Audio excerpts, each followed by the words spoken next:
Electrical parameters of the op amp.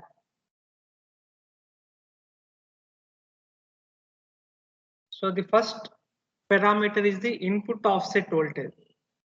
So its definition is it is defined as the voltage that must be applied between the two input terminals of an op amp to make the output zero.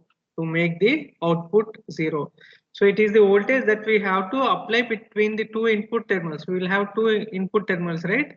Op amp, one is inverting terminal, the other one is the non-inverting terminal.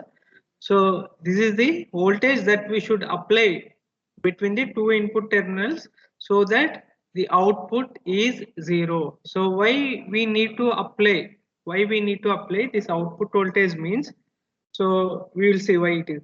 So this input offset voltage, it may be a positive value or it may be a negative value. So sometimes it may be positive. For some devices it may be positive, and for some devices it may be value. So always on the data sheet, absolute value is mentioned. So that it may be for some devices we may need to apply positive value. For some devices we may need to apply a negative value, right? So how much value we should have ideally? So ideally it should be zero. But practically the value should be as close to or as small as possible. Ideally it should be zero, but practically it should be as small as possible.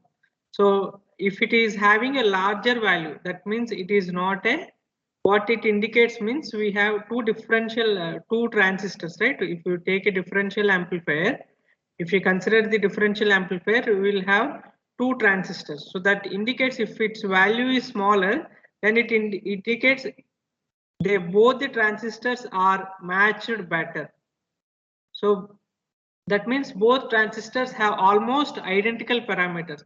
If the value input offset voltage value is larger, so that indicates they are not matched perfectly.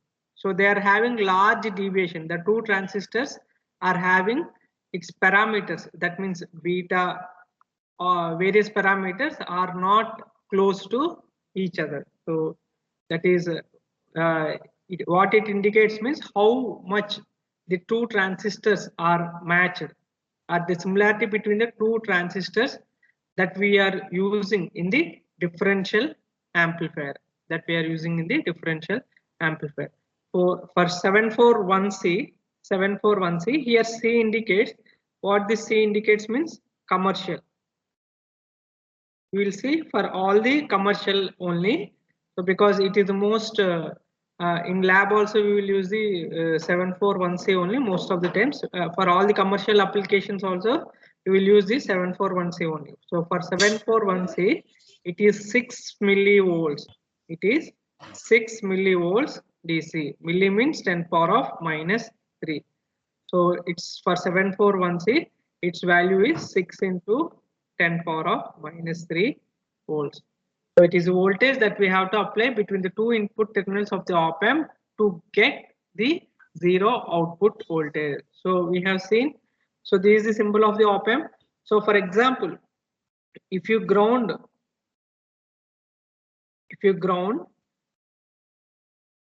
both the terminals, if you connect both the terminals ground, so that means we are applying the input voltage 0. We are not applying any input voltage. So ideally we should get the output voltage 0. But this is not the case because of the mismatch in the transistors that are used in the differential amplifier, some common mode voltage may be amplified by one transistor in one way, the other transistor in another way. So output, what is the output voltage? The output voltage is proportional to the VID, right? Proportional to the VID. So the difference between these two will get amplified. So because of the mismatch in the transistors, so we may get, even though we are not applying any input voltage, so if it is operating in a highly noisy environment. If it is operating, the op-amp is operating in a highly noisy environment. Highly noisy environment.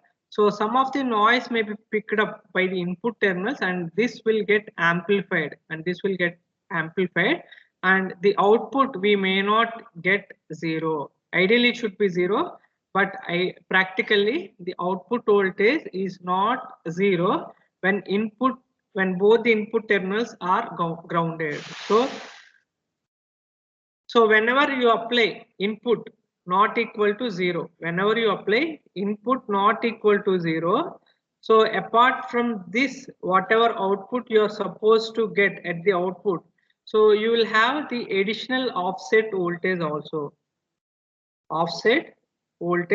So why it is makes large difference? Why it makes large difference? Even though some noise means it is of the order of millivolts, right? Noise means it will be very small, but why it is making a huge impact in case of operational amplifier means because the operational amplifier gain is very high, 10 power of 6. So you see, even if the noise is in the range of millivolts, even if you take noise, for example, some 1 millivolts, for example, the noise is 1 millivolt. So due to this 1 millivolts, what is the output you will get? Output is gain into the input. So gain is 10 power of 6 and input noise voltage is 1 millivolts, right? 1 means 10 power of -3. So what is the corresponding 1000 volts you will get? So even for 1 millivolts, because the gain is very large, so this noise also will get dominated along with your input voltage. So that's why, so we have to make sure that when you are not applying any input voltage, you should make sure that the output voltage should be 0. So that's why, so in general, for it is already taken, make sure that we will get the output voltage 0 while manufacturing itself. So for example, if you are not applying any input voltage, still if you are not getting the output voltage 0. So what you have to do means you have to connect the op-amp. First you have to measure the output voltage, and then what you have to do means you have to connect some external voltage. Either you can connect either one of the terminals, or you can connect between both the terminals. So for example, this is V1 and this is V2. So the difference, input offset voltage, means this is the difference between the voltage that we are applying between non-inverting terminal and inverting terminal. So to the non-inverting terminal we are applying V1, to the inverting terminal we are applying V2. So input offset voltage is the difference between, so it is defined as the voltage that must be applied between the two input terminals of an op-amp to null or 0 the output. So by adjusting these two, so we should make sure that the output voltage should be 0. So these are not actual inputs, these are the DC voltages. That we should apply before giving the actual input to make sure that the output voltage is 0. So this is called the input offset voltage. So this is one of the important parameter. So if this is not adjusted, so the output, when you are applying the actual input, it doesn't make sense. You may get wrong output because of the input offset voltage, right? And the next important parameter is the input offset current. So again, so this input offset current is also due to the mismatch of the transistors that we will use in the differential amplifiers. It is also because of the mismatch of the transistors in the differential amplifier. So what we have said, so the input resistance input resistance of the op-amp, input resistance of the op-amp for an ideal op-amp, we have said it is infinite. We have said it is infinite, but ideally it is not the case. But ideally it is not the case. It is of the order of mega ohms. So for an ideal op-amp, it will be 0, but for practical op-amps, so there will be some current that is flowing into the inverting and non-inverting terminals of the op-amp. So for an ideal op-amp, these will be 0, but for practical op-amps, because of the mismatch of the transistor that we are using in the differential amplifiers, there are small currents that are flowing. The small currents that are flowing, even if we are not applying input voltage, even if we are not applying any input voltage, even if we are not applying any input voltage, so there are small currents that are flowing into the inverting and non-inverting input terminals of the op-amp, right? So the definition of the input offset current, it is the difference between the currents into the inverting and non-inverting terminals of the balanced amplifier.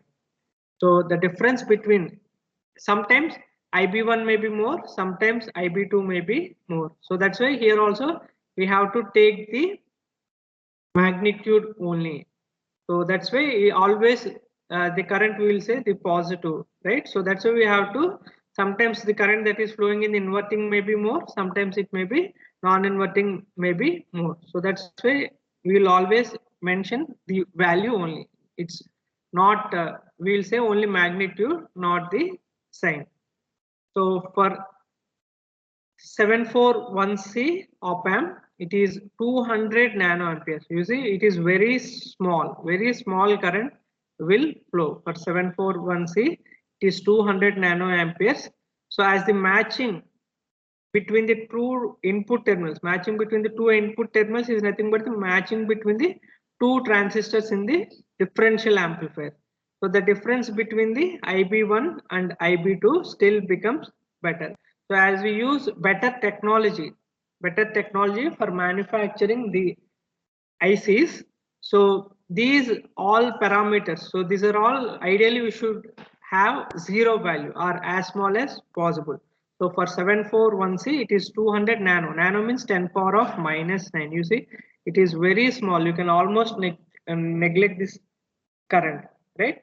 So whereas for 741C, it is 6 nano amperes. So for different applications, we'll have different op-amp. So these parameters also will differ based on the IC nomenclature, right? So another important parameter is input bias current. Input offset current we have seen. Input bias current. So here also we will use the same currents, but there it is for input offset current, it is the difference between the two currents that are entering in the inverting and non-inverting, whereas IB is the input bias current. It is simply the average of the, here it is average. For input offset current, it is the difference. For input bias current, it is the average of the currents entering the both the input terminals, So here IB1 and IB2 are the base currents of the first differential amplifier stage of the op-amp. So all these parameters belongs to the first stage, of the op-amp. So these itself indicates for the overall operational amplifier, So for 741C, it is 700 nanoamperes, whereas for precision 741C, it is plus or minus 7 nanoamperes. So for 741C, it is 700 nanoamperes. For 741C, it is plus or minus 7 nanoamperes.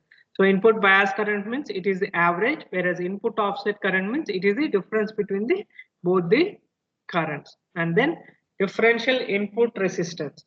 So it is nothing but the equivalent resistance that can be measured either at the inverting or non-inverting terminal. So you can measure at any of the terminals, but what is important means if you are measuring with respect to the inverting terminal, so non-inverting terminal you have to connect to the ground, whereas if you are connecting or if you are measuring from the non-inverting terminal, you have to make sure that inverting terminal is grounded. So this is the definition of the differential input resistance. Differential input resistance also will measure at the first stage, so that itself indicates for the overall op-amp configuration. So for 741C, it is 2 mega ohms. For 741C, it is 2 mega ohms. For some applications, it may be as high as this, as high as 1000 giga. Giga means 10 power of 9. Giga means 10 power of 9, right? So it depends on the application. So if you require very stringent requirement, so you have to go for the specific op-amps. For the specific case, you have to consider. So next one, input capacitance. So input capacitance, it is also the same equivalent capacitance that is measured at the either inverting or non-inverting terminal. So with the other terminal connected to ground, So this value also, it should be as small as possible. It also should be as small as possible. So for 741C, it is 1.4 picofarad. Pico means 10 power of minus 12. Pico means 10 power of minus 12. So it is the equivalent capacitance that can be measured at the either non-inverting or inverting terminal with one of the terminals connected to ground. So for 741C, you need to remember. If you remember, it will be good. So sometimes in exam they may ask some of the values for 741C. Offset voltage adjustment range. So when we have seen the pin diagram of 741 op-amp, we have mentioned pin 1 and pin 5 are used for offset null. So what is this? This is also in order to make the output voltage 0. In order to, when you are not applying any inputs, when input terminals are connected to ground, like input offset voltage, right? We have mentioned, yes, input offset voltage. So even though when you are not applying any input to the input terminals, we will get some output. So for the 741 op-amp, we will have the pin 1 and pin 5. Pin 1 and pin 5 are exclusively used for to make the output voltage 0. So in this way, we will connect the connections. So to make the output voltage 0. So we'll this fourth pin, as you see, fourth pin is the power supply. 4 and 7 are power supply connections. So you can connect either to the seventh pin also. So this wiper you can connect to the seventh pin also by adjusting or by moving this wiper. So the output voltage, we have to make sure that when you are not connecting anything at the input terminals of the op-amp, so the output should be 0. So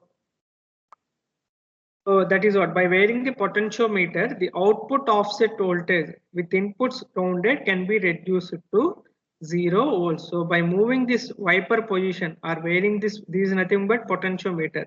By varying the potentiometer position value, we have to make sure that output voltage 0, right?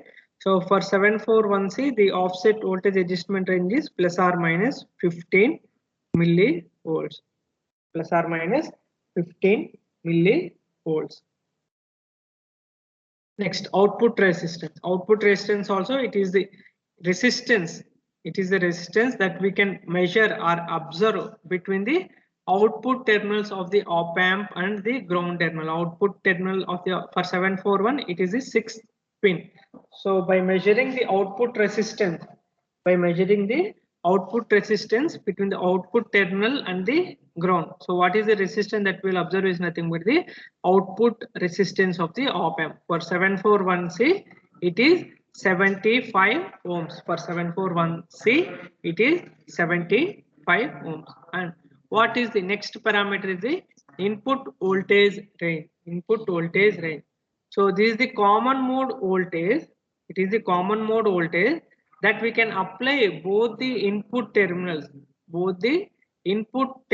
without disturbing the performance of the op amp, without disturbing the performance of the. So that means these are the maximum input voltages that we can apply, maximum input voltages that we can apply to the op amp, so that the performance of the op amp is not disturbed.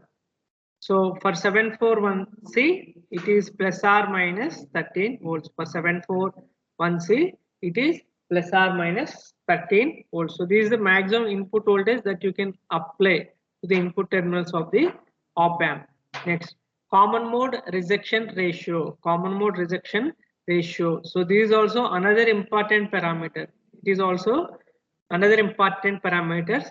By observing the value of this parameter, so how much able to reject the common mode signal, how much able to reject the noise, or how much efficiently it is rejecting the noise or common mode signal, we can tell by observing the value of the common mode rejection ratio. So common mode rejection ratio, it is nothing but the ratio of differential gain to the common mode gain. How much the op amp is giving the gain for the differential signal and common mode signal. So the ratio between these two is nothing but the common mode rejection ratio. So ideally the common mode gain should be 0 and differential gain should be infinite. Differential gain should be infinite.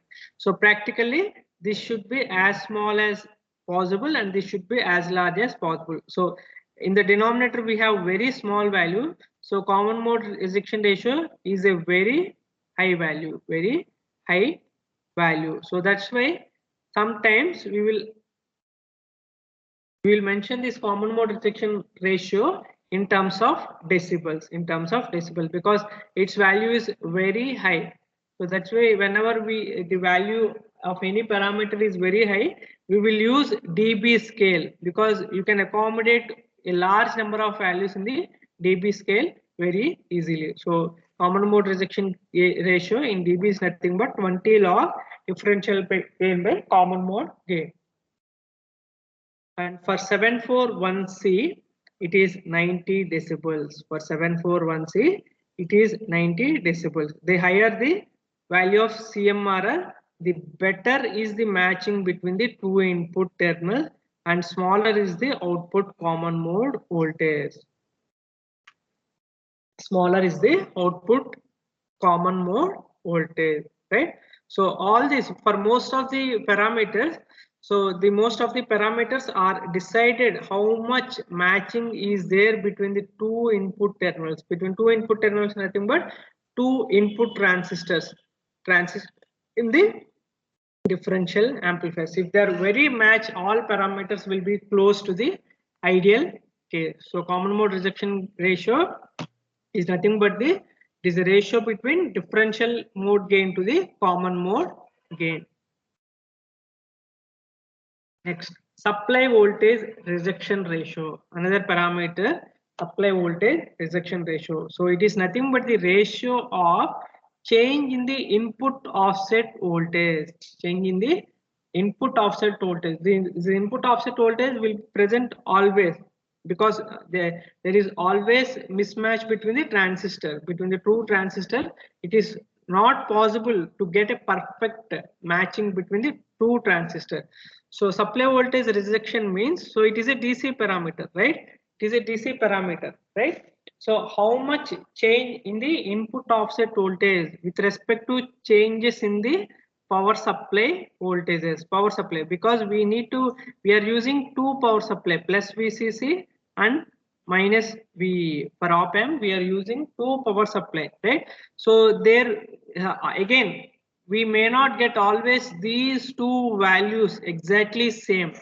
Exactly, even if you are taking from the same source, there will be mismatch there will be mismatch between these two values, or these two are, there may be fluctuations always, right? So the power supply that will take, always there is a fluctuation. So because of these fluctuations in the supply voltage, so the input offset voltage also will change. Input offset voltage also change. Supply voltage rejection ratio is nothing but it is a ratio of change in the input offset voltage to the corresponding change in power supply voltage.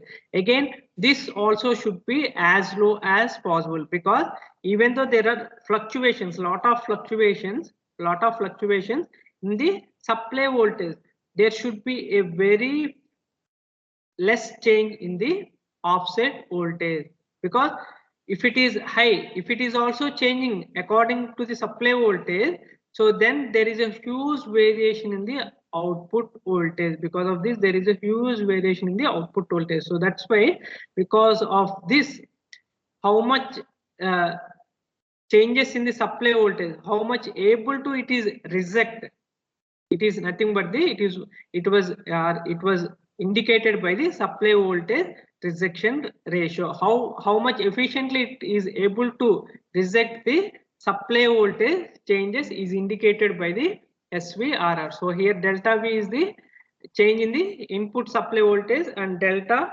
VI0 is the corresponding change in the offset voltage. Even though there are large variations, but in the changes in the delta VI0 should be as low as possible, as low as possible.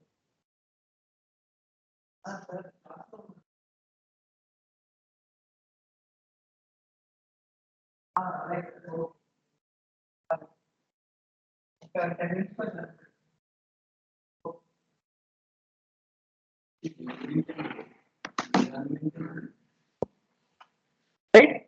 So this, for 741C, its value is 150 microvolts per volt. Per 1 volt change in the supply voltage, per 1 volt change in the supply voltage. So the change in the input offset voltage is 150 microvolts for the 741C. So some manufacturers also mention the same parameter as power supply rejection ratio, or power supply sensitivity, power supply rejection ratio or power supply sensitivity.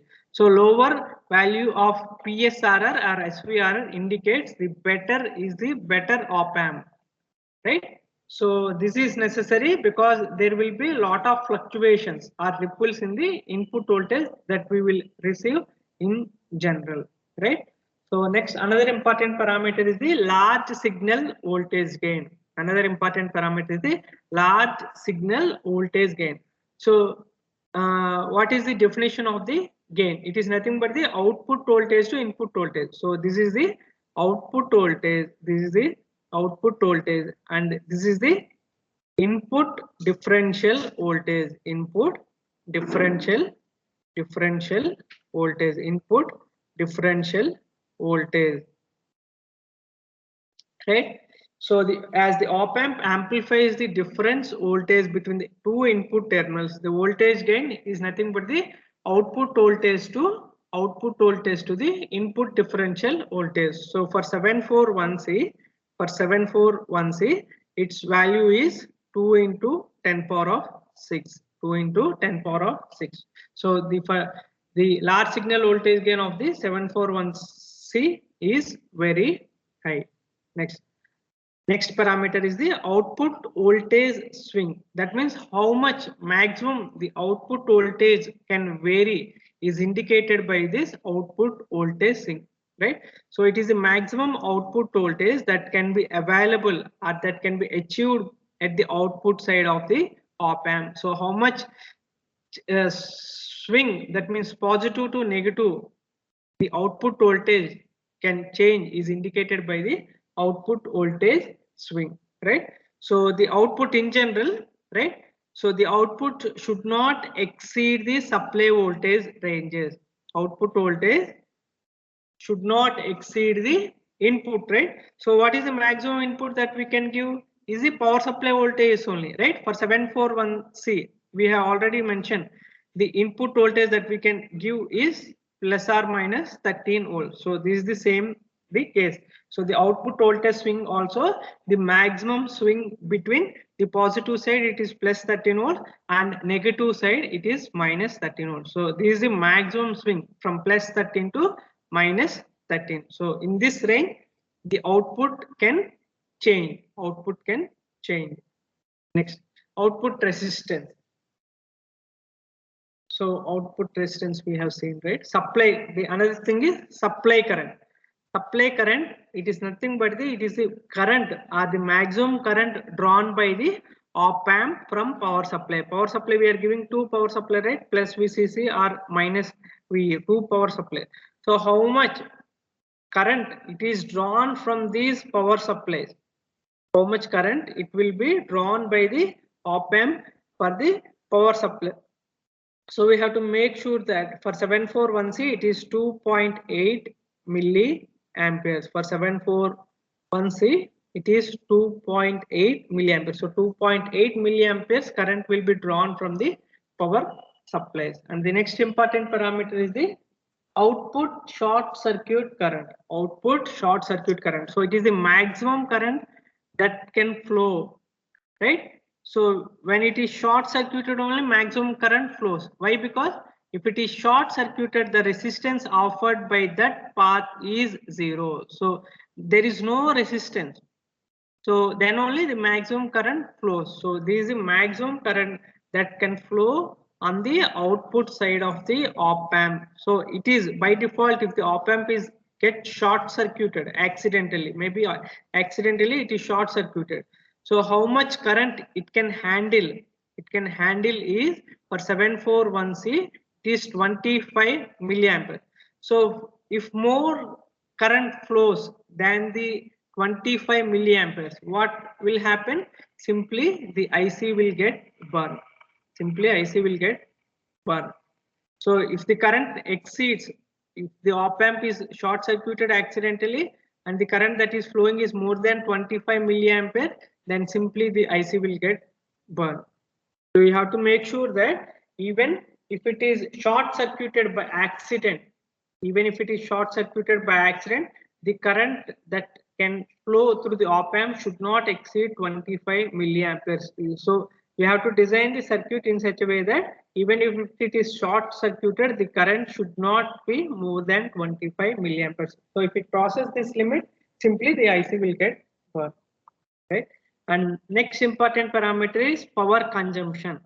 Power consumption. So how much power it will dissipate? It is the amount of power are consumed even if you are not applying any input voltage, right? So we are connecting two power supplies, right? Plus VCC and minus VE.